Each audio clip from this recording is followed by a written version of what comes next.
بسم الله الرحمن الرحيم الحمد لله رب العالمين والصلاة والسلام على رسول الله وعلى آله وصحبه ومن تبعهم بإحسان إلى يوم الدين وبعد فنواصل إن شاء الله درسنا dan pembahasan kemarin sudah kita bahas tentang masalah tawassul. Dan tawassul terbagi menjadi dua. Tawassul yang disyariatkan, dan itu ada 3 macam. Nah, siapa yang bisa menyebutkan 3 macam tadi? Fadhal Abu Rayyan.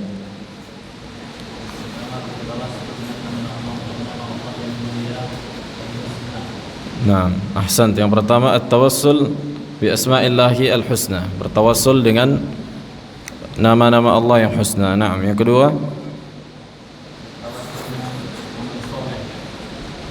bertawassul dengan amal soleh orang yang berdoa. Nah, amal soleh sendiri, bukan amal soleh orang lain. Karena ada sebagian ulama yang tergelincir dalam perkara ini.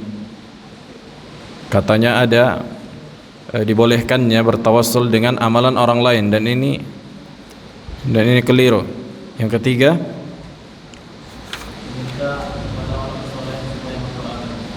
meminta orang soleh yang masih hidup supaya berdoa kepada Allah untuknya. Baik, sekarang at-tawassul al-mamnu', tawassul yang dilarang. هو التوسل إلى الله تعالى بما لم يثبت في الشريعة أنه وسيلة، وهو أنواع بعضها أشد خطورة من بعض منها. Kata beliau, tawassul yang mamnu' ini, yang tercela ini, yang dilarang ini juga memiliki apa? Ada sekitar 3 bentuk yang tidak pernah datang di dalam syariat kita. Juga 3 apa?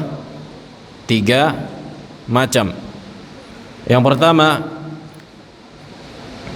at-tawassul ila Allah bi du'a'il mauta wal ghaibina wal istighatsati bihim wa su'alihim qada' al hajat wa tafrij al kurubat wa nahwi dhalik. Fa hadha min asy-syirk al akbar an-naqil min al millah. Kata beliau, tawassul yang diharamkan di dalam syariat, di antara bentuknya yang pertama bertawassul kepada Allah, menjadikan wasilah antara dia dengan Allah melalui doa mayit, artinya meminta kepada mayit.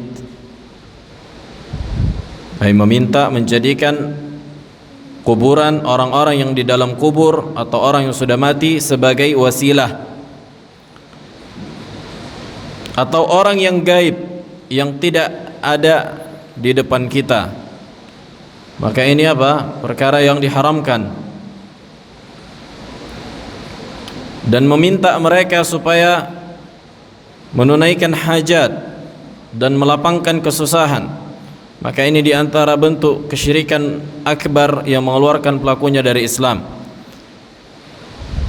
Jadi sama saja hukumnya apabila meminta seorang mayat yang sudah mati, meminta dia supaya berdoa, supaya dia memohon kepada Allah untuk menunaikan hajat kita. Sama hukumnya, dua-duanya syirik akbar. Meminta mayat atau meminta orang yang di dalam kuburan supaya dia meminta kepada Allah. Tuh, inilah yang dijadikan wasilah. Makanya inilah yang dilakukan orang-orang musyrikin di zaman Nabi alaihi salatu wassalam. Kata mereka, orang-orang musyrikin, ma na'buduhum illa liyuqarribuna ila Allahi zulfa. Tidaklah kami menyembah mereka kecuali dalam rangka mendekatkan diri kami kepada Allah sedekat-dekatnya. Zulfa di situ apa? Maf'ul mutlaq. Naam, i'rabnya maf'ul mutlaq yufidu taukid. benarnya kedekatan kepada Allah. Maka ini apa? Perkara yang diharamkan, syirik besar.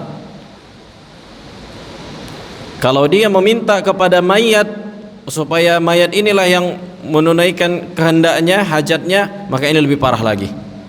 Maka ini lebih parah lagi. Yang kedua, di antara bentuk tawassul yang diharamkan, at-tawassulu ila Allah bi fi'lil ibadat 'inda al-qubur wal adrihati bi du'a'illahi 'indaha wal bina' 'alayha wa wad' al-qanadil was sutur wa nahwi dhalik. Wa hadha min asy-syirk al-asghar al-munafi li kamal at-tauhid wa huwa dhari'atun mufdiyatun ila asy-syirk al-akbar. Kata beliau, bertawassul menjadikan wasilah antara dia dengan Allah dengan amalan yang disyariatkan, akan tapi dikerjakan di mana? Di kuburan. Akan tapi dikerjakan di kuburan, seperti membaca Al-Quran. Membaca Al-Quran itu disyariatkan, akan tapi ketika dilakukan di kuburan, ini menjadi apa? Perkara yang mungkar. Menjadi perkara yang mungkar, sebagaimana kata Nabi sallallahu alaihi wasallam, la taj'alu buyutakum qabra, dan janganlah jadikan rumah-rumah kalian seperti kuburan. Mafhumul mukhalafah, kata para ulama, pemahaman terbaliknya, bahwa menunjukkan kuburan itu enggak boleh ada pembacaan Al-Quran, sebagaimana enggak boleh membaca Al-Quran di daerah kuburan. Nah, jangan kalian jadikan rumah kalian kayak kuburan. Enggak ada di situ dibaca apa? Al-Quran. Wah. Jadi jangan kalian jadikan rumah-rumah kalian seperti kuburan. Kenapa? Karena di kuburan enggak boleh diadakan membaca Al-Quran.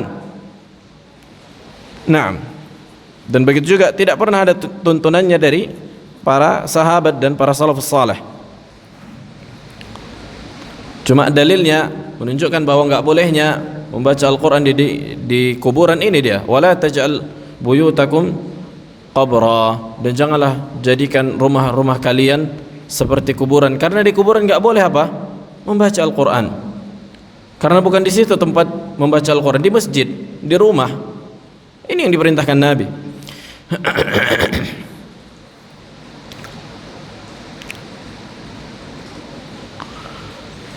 Maka ini diantara bentuk tawassul yang diharamkan ketika dikerjakan di kuburan, yang dimana kuburan tadi kata beliau diletakkan penutup tirai-tirai dan diagungkan. Maka ini diantara perkara yang batil, yang mengikuti metodenya orang-orang Yahudi dan Nasrani. Orang-orang Syiah dan Sufi, inilah kerjaan mereka biasanya. Makanya kalau antum lihat di Karbala di Irak, itu kayak masjid besar tuh. Nanti di situ ada video yang di YouTube, tengok. Nanti dibuatlah kayak tirai kuburan di situ, yang mereka klaim bahwa itu kuburannya Husain. Mereka minta di situ, ya Husain, ya Husain, kata mereka. Memang kalau dilihat orang-orang Syiah ketika melakukan ritual-ritual kayak gitu, ini nggak ada menunjukkan asar-asar keislaman. Ngeri di situ. Lihat mukanya aja mereka, kita lihat muka mereka aja udah ngeri. Nanti pakai baju hitam semua, pukul-pukul badan, teriak-teriak, foto-foto nanti dipasang di masjid-masjid mereka, kuburan di situ. Semua yang dilarang Nabi dikerjakan sama mereka. Nah, kemudian yang ketiga, di antara bentuk tawassul yang diharamkan, at-tawassul ila Allah bijahil anbiya was salihin wa makanatihim wa manzilatihim 'inda Allah, wa hadha muharramun bal huwa min al-bid'ah al-muhdatsah. Kata beliau, menjadikan perantara dengan Allah dengan kemuliaan para nabi, dengan kemuliaan para nabi. Jadi tawassul ini kan sebenarnya berdoa kan? Ada hubungan seorang hamba dengan Allah, kemudian dia pakai sesuatu tadi supaya lebih mengijabah doanya tadi. Kan itu dia hakikat tawassul. Dia berhubungan dengan Allah, ada kontak di situ dengan meminta, berdoa, akan tapi dia gunakan sesuatu untuk lebih mengijabah doanya. Nah, ketika misalnya berdoa, ya Allah, aku meminta kepadamu supaya diberikan rezeki, misalnya diberikan anak, diberikan ini dan itu, akan tapi dengan kemuliaan nabimu, ini yang dikatakan bijahin nabi. Maka ini perkara yang bid'ah, muharram. Kenapa? Karena ini tidak pernah dilakukan oleh Nabi alaihi salatu wassalam dan para sahabat, dan tidak pernah ada datang dalilnya. Sebagaimana Allah Ta'ala katakan, Allahu adzina lakum, apakah Allah yang mengizinkan kalian untuk membuat syariat ini? Kenapa? Kalau li'anna jah salihin wa makanatihim 'inda Allah innama tanfa'uhum hum. Karena kemuliaan orang-orang saleh dan kedudukannya di sisi Allah itu bermanfaat bagi mereka, bukan bagi orang lain. Mereka yang saleh, mereka yang mendapatkan manfaat di sisi Allah, bukan orang lain. Nah, begitu juga yang sebagaimana yang Allah katakan, wa an laysa lil insani illa ma sa'a, dan tidaklah apa yang didapatkan manusia kecuali apa yang dia usahakan. Nah,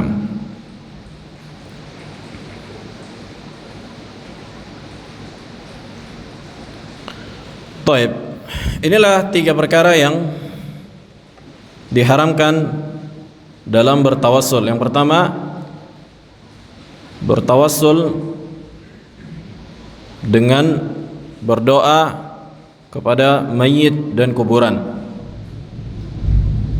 Jadi misalnya meminta sama kuburan tadi supaya Allah mengijabah doanya, maka ini kesyirikan yang bisa mengantarkan pelakunya dari keislaman. Yang kedua, dengan mengerjakan ibadah akan tapi dikerjakan di kuburan, maka ini juga apa? Ini juga syirik dan muharram. Dan yang ketiga, bertawassul, berdoa kepada Allah dengan kemuliaan para nabi atau orang-orang saleh. Maka tiga perkara ini adalah perkara yang diharamkan. Kemudian syubhat wa radduha fi babi at-tawassul. Bismillah.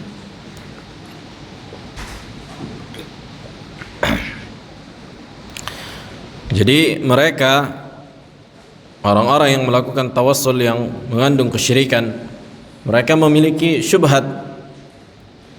Memiliki apa? Memiliki syubhat. Dan di antara syubhat mereka ada dua jenis. Yang pertama, mereka beristidlal dengan dalil yang la aslalahu. Hadis maudhu', hadis palsu yang dibuat-buat. Akan kita sebutkan hadis-hadisnya.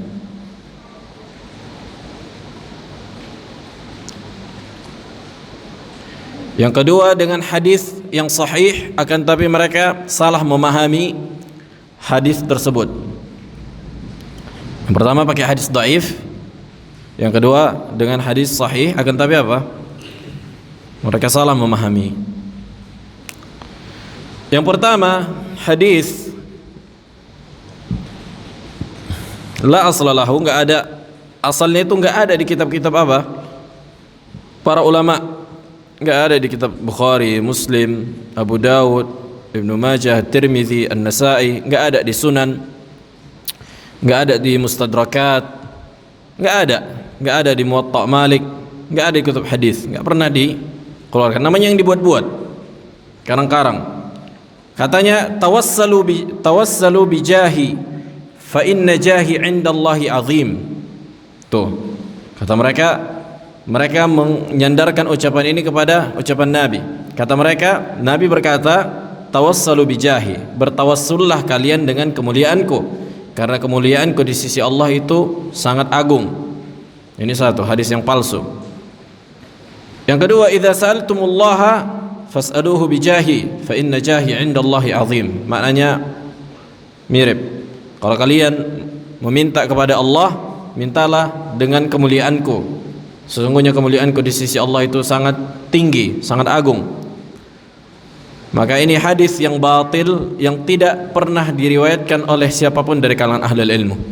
Jadi kalau ada antum dengar ada khatib atau ustadz atau siapapun, maka ini hadis yang batil. Tawassalu bijahi fa inna jahi 'indallahi 'azim.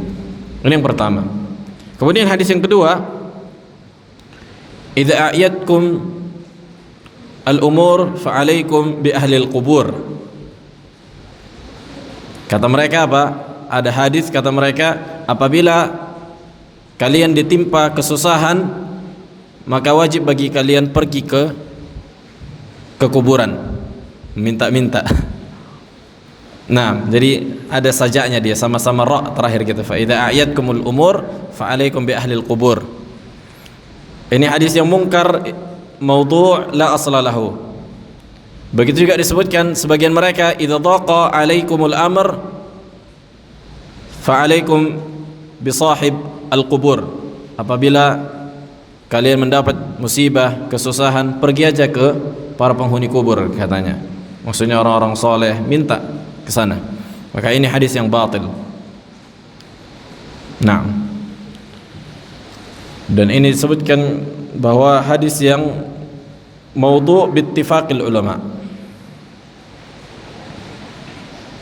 Begitu juga ada hadis yang ketiga, lau ahsana ahadukum dhannahu bihajarin lanafa'ahu.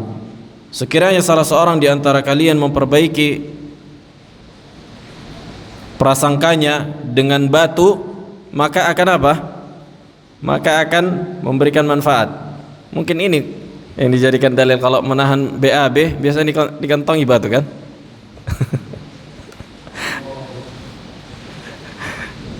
Mungkin ini dalilnya.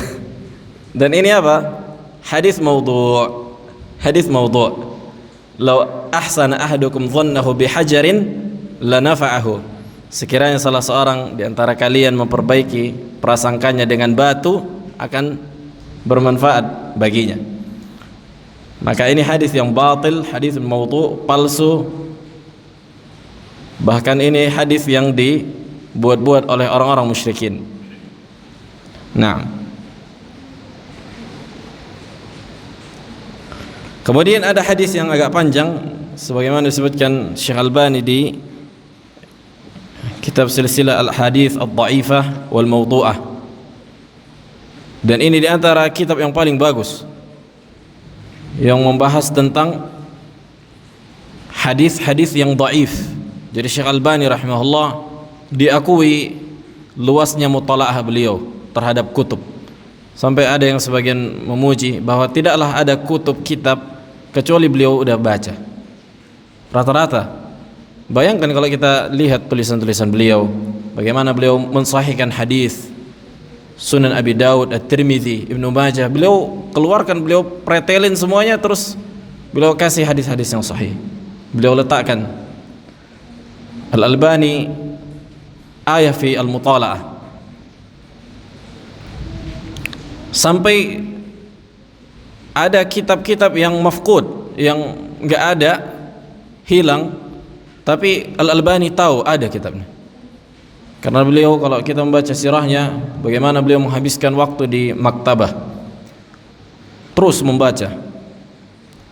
Nah, disebutkan dalam hadis palsu, lama iqtarafa Adam al-khati'ah, ketika Nabi Adam tergelincir pada kesalahan ketika memakan apa? Makan buah yang dilarang. Kemudian dia berkata, ya Rabbi as'aluka bihaqqi Muhammadin lima ghafarta li. Ya, lihat ini saksi bahasannya. Ya Rabbi as'aluka bihaqqi Muhammad. Aku memohon kepadamu dengan hak Muhammad, artinya kemuliaan Muhammad. Sementara Muhammad pada saat itu apa? Belum diciptakan. Nah, faqala ya Adam, kemudian Allah berkata, ini hadis palsu ya. Ya Adam, wa kaifa arafta Muhammadan wa lam akhluqhu? Wahai Adam, bagaimana engkau mengetahui Nabi Muhammad, Muhammad, sementara aku belum ciptakan? Qala ya Rabbi, lima khalaqtani biyadika wa nafakhtu fiyya min ruhik wa rafa'ta ra'si fara'aitu ala qawamil arsy maktuban la ilaha illallah Muhammadar Rasulullah. Katanya, ya Allah, aku mengetahui adanya Muhammad karena engkau menciptakanku dengan kedua tanganmu. Ini benar, sebutkan dalam hadis. Wa nafakhta fiyya min ruhik. Ini sebenarnya Nabi Isa alaihissalam yang Allah tiupkan ruhnya. Wa rafa'ta ra'si, dan engkau angkat kepalaku dan aku melihat di tiang-tiang arsy-Nya Allah itu tertulis la ilaha illallah Muhammadar Rasulullah.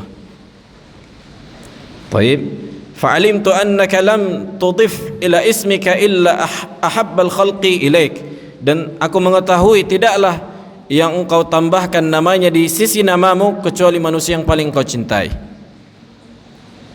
Lihat bagaimana orang-orang mengkarang hadis. Faqala ghafartu laka walaula Muhammad ma khalaqtuk. Kemudian kata Allah sesuai dengan hadis palsu ini, walaupun enggak Allah katakan karena hadis palsu, ghafartu lak, aku ampuni engkau wahai Adam, kalaulah bukan karena Muhammad aku tidak akan menciptakanmu. Dari maknanya saja makna-makna yang batil. Nah, begitu juga di sebagian riwayat yang palsu ini, kata mereka laulak ma khalaqtul aflak, laulak ma khalaqtu al-aflak, kalau bukan karena Muhammad enggak akan kuciptakan alam semesta. Kayaknya ini ada tersebar di sebagian lisan-lisan para dai. Nah, maka ini hadis yang palsu yang dibuat-buat oleh orang-orang fasik. Nah, kemudian yang kedua, mereka beristidlal dengan hadis yang sahih. Yang pertama, sebagaimana diriwayatkan oleh Al-Imam Bukhari rahimahullah, anna Umar ibn Khattab radhiyallahu taala anhu kana idza quhitu istasqa bil Abbas ibni Abdul Muttalib. Jadi ketika manusia al-qahat dalam bahasa Arab yakni masa paceklik. Jadi enggak ada lam yunzalul matar wa lam yumbatu an-nabat. Itu dia al-qahat. Jadi hujan enggak turun dan tumbuhan enggak tumbuh. Nah, jadi karena orang-orang di zaman itu bersandar dengan apa? Dengan tanaman. Dengan tanaman enggak kayak sekarang mungkin udah banyak orang punya bisnis kan gitu, yang enggak harus pakai hujan. Kemudian faqala Allahumma inna kunna natawassalu ilaika binabiyyika fatasqina wa inna natawassalu ilaika bi ammi nabiyyina fasqina qala fayusqaun. Jadi mereka bertawassul, mereka berdoa kepada Allah. Katanya apa ya Allah? Sesungguhnya dahulu kami bertawassul kepadamu dengan nabi kami. Dengan nabi kami. Wadah. Jadi mereka fahami bahwa ini hadis menunjukkan boleh bertawassul dengan nabi. Tapi bukanlah ini maknanya. Kenapa? Karena lihat, lanjutkan hadisnya, wa inna natawassalu ilaika. Maksudnya sekarang. Kunna di situ kan kana apa? Masa yang telah lampau. Bisa diterjemahkan dalam masa yang telah lampau. Ada banyak makna kana. Tapi di antaranya masa yang telah lampau, fi'il madhi, kana, kunna. Baik. Nah, sekarang wa inna maksudnya wal an, halian. Wow, di situ apa? Lil hal. Sekarang, waktu menunjukkan sekarang. kami bertawassul kepadamu ya Allah dengan pamannya nabimu, yakni Al-Abbas, fasqina. Mereka memahami bahwa inilah menunjukkan hadis bolehnya bertawassul dengan manusia, dengan makhluk. Maka ini perkara yang batil. Kenapa? Karena pada saat itu Nabi, para sahabat meminta kepada Nabi supaya berdoa.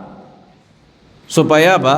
Supaya Nabi berdoa. Inilah maknanya kunna natawassalu ilaika binabiyyina fatasqina, artinya kami dahulu ya Allah meminta kepada nabimu supaya dia berdoa kepadamu dan engkau turunkan hujan. Nah, sekarang kami meminta kepada Al-Abbas, pamannya Nabi. Naam, dan diturunkan hujan. Wadah. Naam. Jadi mereka memahami binabiyina ay bijahihi, dengan kemuliaannya. Ini pemahaman yang salah. Nah, inilah hadis yang sahih yang pertama, dan ini hadis diriwayatkan Bukhari.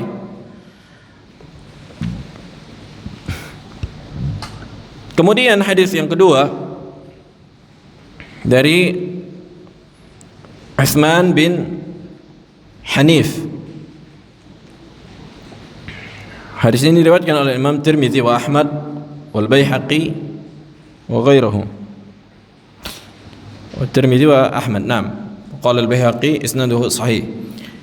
Anna rajulan dhariru al-basar, bahwa ada seseorang yang buta matanya. Yang matanya apa? Matanya buta, rusak. Ya, bisa dia melihat. Fa'atan Nabiyya alaihi salatu wassalam. Kemudian dia mendatangi Nabi alaihi salam. Faqala ud'ullaha an yu'afiyani. Dia berkata kepada Nabi, lihat, dia mendatangi Nabi yang masih hidup dan dia meminta kepada Nabi, ya Rasulullah, mintakanlah kepada Allah supaya mengembalikan penglihatanku. Ini di antara bentuk tawassul yang disyariatkan, jenis yang keberapa? Yang ketiga, ya kan? Meminta orang soleh supaya apa? Mendoakan kita. Nah, kemudian apa kata Nabi? In syi'ta da'autu wa in syi'ta sabart fa huwa khairun lak. Kalau engkau mau, enggak apa-apa, aku doakan. Dan kalau engkau mau sabar dengan keadaan buta ini, maka ini lebih baik bagimu. Maka ini lebih baik bagimu. Fa huwa khairun lak. Makanya sebutkan dalam hadis kata riwayat hadis al-Qudsi, inna man ibtalaitu ibadi bihabibatay awwadtu lahu bihima al-jannah, atau kama qala alaihi wasallam. Maka siapa yang di antara karangan hambaku yang aku cabut kedua perkara yang paling dia cintai, yakni mata, maka akan aku ganti untuknya dengan surga apabila dia bersabar dan ridha terhadap takdir Allah. Nah, faqala fad'uh. Kemudian orang tadi yang datang kepada Nabi lebih memilih untuk berdoa supaya Allah mengembalikan matanya, penglihatannya. Yani dia meminta kepada Nabi supaya Nabi berdoa. Faqala fa amara an yatawadda fayuhsin wudu'ah. Kemudian diperintahkanlah dia untuk berwudu dan memperbaiki wudunya. Wa yad'u bihadza du'a. Lihat, dan dia berdoa, Allahumma inni as'aluka wa atawajjahu ilaika binabiyyika Muhammadin nabiyyir rahmah. Jadi dia berdoa dan Nabi pun berdoa. Lihat, ini dia, binabiyyika Muhammadin nabiyyir rahmah, inni tawajjahtu bika ila rabbi fi hajati hadhihi lituqda li Allahumma fashfa'hu fi.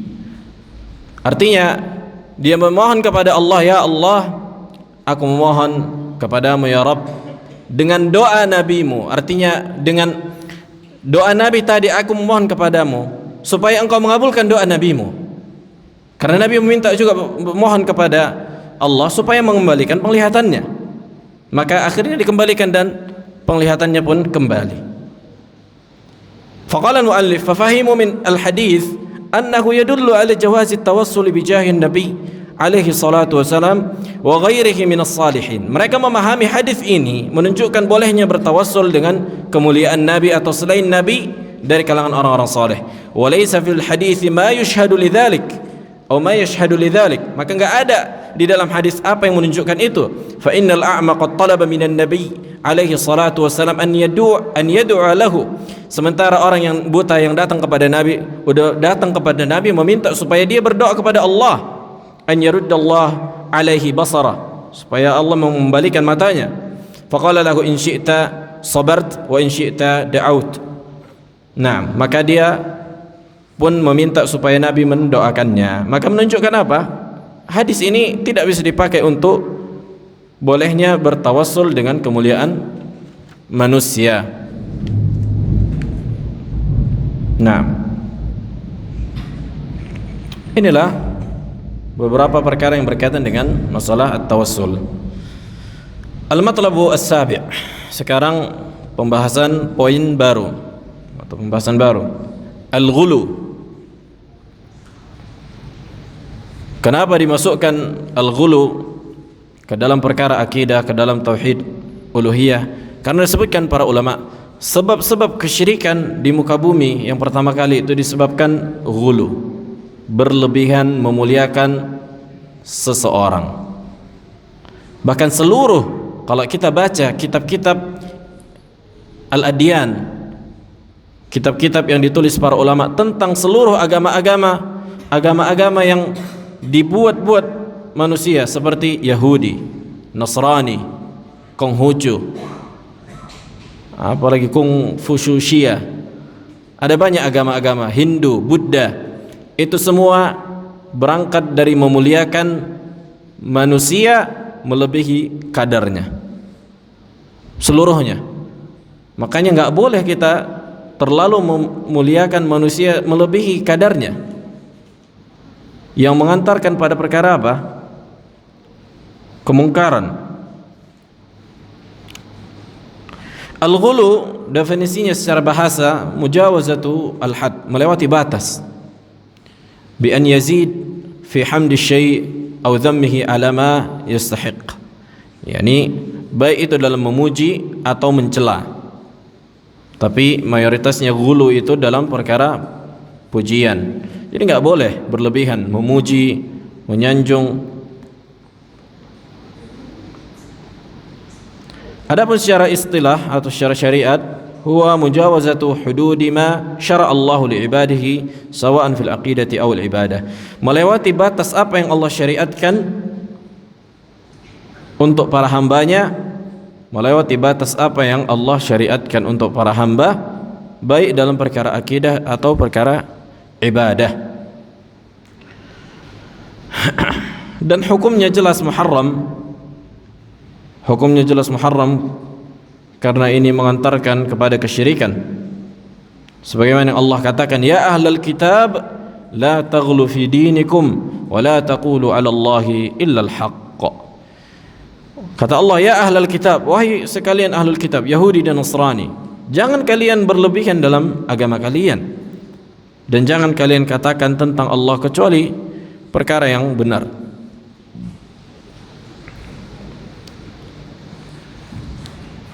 Wa qala ta'ala qul ya ahlal kitab la taghlu fi dinikum ghairal haqqi wa la tattabi'u ahwa qaumin qad dhallu min qabl wa adallu katsiran wa dhallu an sawa'is sabil. Begitu juga perintah kepada ahlul kitab, karena disebutkan bahwa selalu ahlul kitab yang senantiasa berbuat ghulu. Adapun dari hadis diriwayatkan oleh Al-Imam Ahmad wal Hakim dari sahabat Ibn Abbas radhiyallahu taala anhuma, anna Rasulullah sallallahu alaihi wasallam qaal iyyakum wal ghulu. Iyyakum itu isim fi'il amr dalam bahasa Arab, artinya ihdharu. Kalau sering antum baca iyyakum, alaikum, ini dikatakan isim fi'il amr, dia bentuk perintah, akan tapi dalam bentuk apa? Isim fi'il amr, dalam bentuk isim iyyak. Iyyakum artinya ihdharu, wal ghulu selalu dengan muqtarin bil waw. Iyyakum wal ghulu ay ihzaru al ghulu, hati-hati kalian dari berbuat ghulu. Kalau iyyak selalu dengan waw, tapi kalau alaik selalu dengan ba. Alaik bi talab al ilm, artinya ilzam talab al ilm.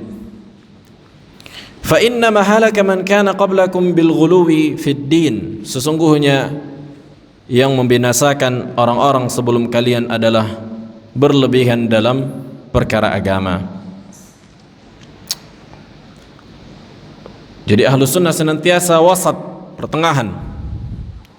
Ahlu sunnah, agama yang diajarkan Nabi dan para sahabat senantiasa pertengahan, enggak berlebihan dan juga enggak bermudah-mudahan, pertengahan setiap dalam perkara. Itulah yang dikatakan wasatiyah. Wa an Ibnu Mas'ud radhiyallahu ta'ala an qala Rasulullah alaihi salatu wassalam halaka al-mutanatti'un, kata Nabi sallallahu alaihi wasallam, binasalah orang-orang yang al-mutanatti'. Qalaha thalathan, artinya mutanatti' ini senantiasa yang bersifat berlebihan dalam seluruh perkara, enggak boleh.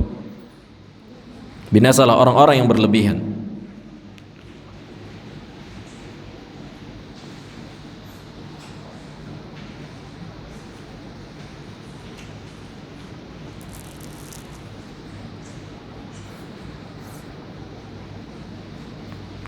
Wa an Umar bin Khattab radhiyallahu ta'ala anhu anna Rasulullah sallallahu alaihi wasallam qala la tatruni kama atratin nasara Isa bin Maryam innama ana abdullahi wa rasuluh. Rawahul Bukhari. Kata Nabi sallallahu alaihi wasallam, janganlah kalian memujiku sebagaimana pujian orang-orang Nasrani terhadap Nabi Isa, atau sebagaimana orang-orang Nasrani memuji Nabi Isa, mengangkatnya, menyanjungnya. Sesungguhnya katakanlah, aku hanyalah hamba Allah dan Rasulnya.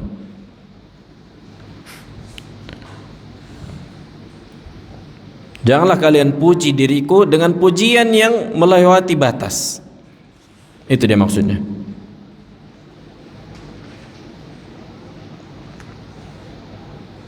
Dan ada banyak risalah-risalah atau tulisan kitab-kitab yang ditulis para ulama tentang al-ghulu fid din.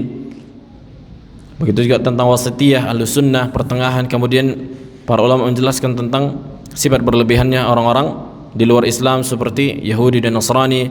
Begitu juga al-sunnah, pertengahan dalam perkara syariat. Ada banyak tulisan di situ.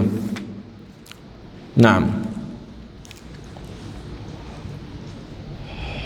Adapun pembahasan selanjutnya asyirku wal kufru wa anwa'iha, insyaallah besok kita bahas. Karena tanggung kalau dibahas sekarang. Fi soal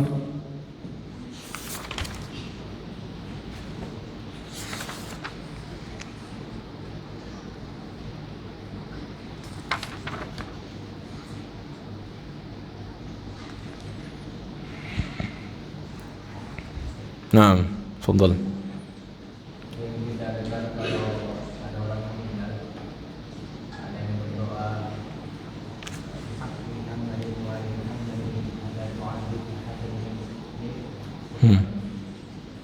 Iya, masuk ke dalam bentuk tawassul yang dilarang, yang dilarang tadi.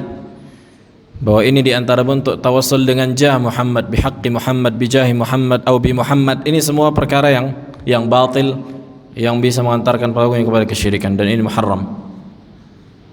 Nah,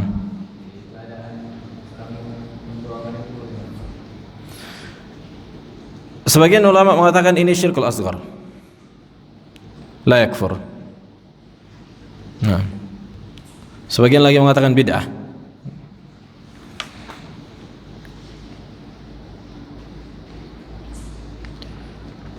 Begitu juga sering salawat kan, wa rabbi bi al-mustafa balligh maqasidana. Rabbi bil mustafa, ya rabbi bil mustafa, ya rabb, hai Allah, bi al-mustafa. Ba di sini apa maksudnya? Apabila ba di situ al-isti'anah min babi tawassul di sini, maka masuk dalam perkara yang mengandung kesyirikan yang diharamkan. Balik maqasidana artinya tunaikanlah cita-cita kami, penuhilah hajat-hajat kami.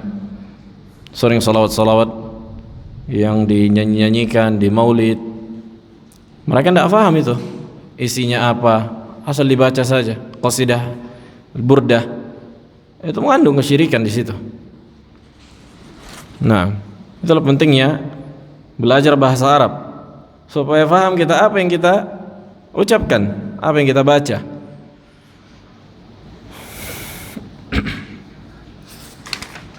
Fadhal.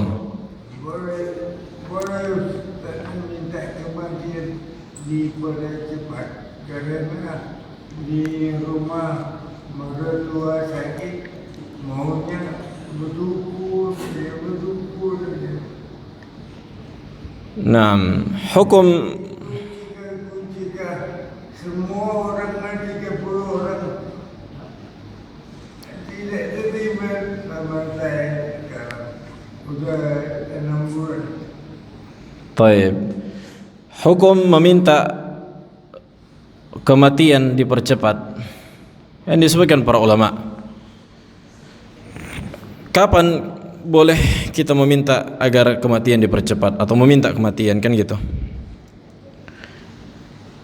Yang pertama diharamkan apabila dalam rangka menghilangkan diri dari musibah. Jadi karena ditimpa musibah, karena sakit, karena masyaqqah, kemudian dia meminta supaya Allah mewafatkannya, maka ini enggak boleh, karena menunjukkan ketidaksabarannya terhadap ujian tadi. Jadi seluruh bentuk musibah yang menimpa seseorang kemudian dia mengharapkan kematian di situ, maka ini perkara yang dilarang. Segala macam bentuk musibah, entah itu penyakit, kefakiran, apapun yang sifatnya musibah, yang dia, kenapa dia pengen mati? Enggak kuat, kan gitu. Bukan karena sabar, bukan karena perkara yang lain, tapi karena enggak kuat, pengen cepat lah, udah, apalagi bunuh diri. Nah, kapan dibolehkan? Sebutkan para ulama, apabila dalam keadaan as-sihhatul afiyah wa fi ta'atillah wa fi mahabbatillah. Nah, maka ini dibolehkan.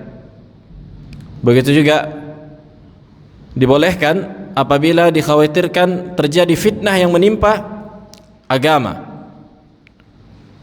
Nah, makanya ada salah seorang ulama meminta agar diwafatkan sebelum apa? Sebelum terjadi fitnah yang menimpa agamanya, yang rusak agamanya, dia khawatir rusak agamanya, maka ya Allah, wafatkanlah aku sebelum terjadi fitnah yang merusak agama.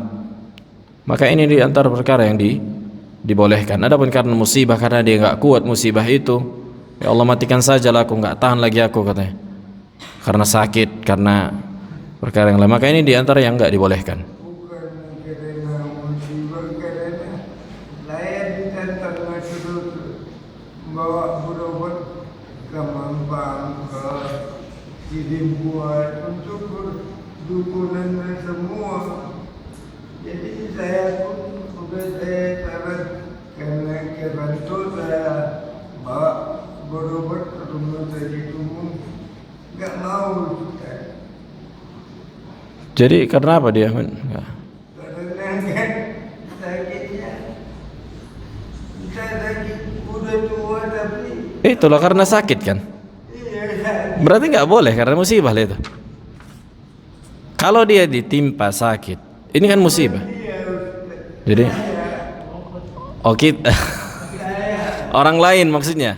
saya disuruh membawa dukun kemana. Jadi kita doakan orang lain supaya diwafatkan. Saya diwafatkan, jangan terus dirubut kesirikan. Karena dia sakit. Kalau bisa Bapak dakwahi, maka ini lebih utama. Saya udah tunggu di saya di rumah karena katanya kau jangan. Nah, kalau bisa dinasihati, didatangkan ustadz, siapa yang bisa menjelaskan perkara-perkara itu, maka ini lebih utama. Adapun berobat ke dukun, tentu ini di antara perkara yang bisa membatalkan keislaman. Nah, karena bermuamalah dengan jin dan sihir di antara pembatal keislaman. Allahu a'lam. Ilahun alhamdulillah.